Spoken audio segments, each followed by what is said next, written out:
வணக்கம். மாநில செயலாளர் சகோதரர் அஸ்வத்தாமன் அவர்களுக்கு வணக்கம்.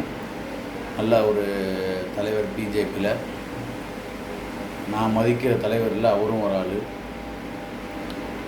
அவர் ஒரு வார்த்தை சொல்லியிருக்கார் நேற்று பேட்டியில், அண்ணாமலை பின்னாடி போனவங்க எல்லாருமே திரும்பி வருவாங்க. அதுக்கு ஒரு காரணம் சொல்லியிருக்காரு. என்ன காரணம்டா, பாரத் மாதா கீன்னு சொன்னவங்க வேறு எந்த இடத்துலையும் இருக்க முடியாது, வேறு எந்த கட்சியிலையும் இருக்க முடியாது, ஒன்லி பாஜகவில் மட்டும்தான் இருக்க முடியும்னு சொல்கிறார். இதுவே பிரித்தாளும் சூழ்ச்சி தானே.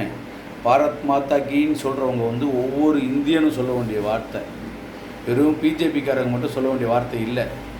எந்த கட்சியாக இருந்தாலும் பாரத் மாதா கீ சொல்லணும். அப்படி சொல்ல வைக்க வேண்டியது நமது கடமை.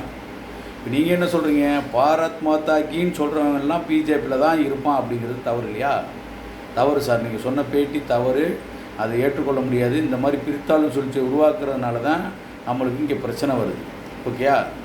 தலைவர் அண்ணாமலை என்றைக்குமே தேசத்துக்கும் நாட்டின் பிரதமர் மோடிஜிக்கும் எந்த ஒரு விஷயமும் தவறான விஷயத்தை அவர் கொண்டு போக மாட்டார். அதே மாதிரி தேசம் ஒன்று பாதிக்கப்படும் போது அண்ணாமலைஜியோ நமது அண்ணாமலை பின்னாடி போகிற நாங்களோ கண்டிப்பாக தேசத்துக்கு பின்னாடி தான் நிற்போம்.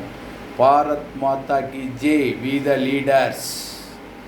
த லீடர்ஸ் கண்டிப்பாக சொல்லுவாங்க பாரத் மாதா கி ஜெய் அப்படி என்று. ஓகே தலைவரே, வணக்கம், நன்றி.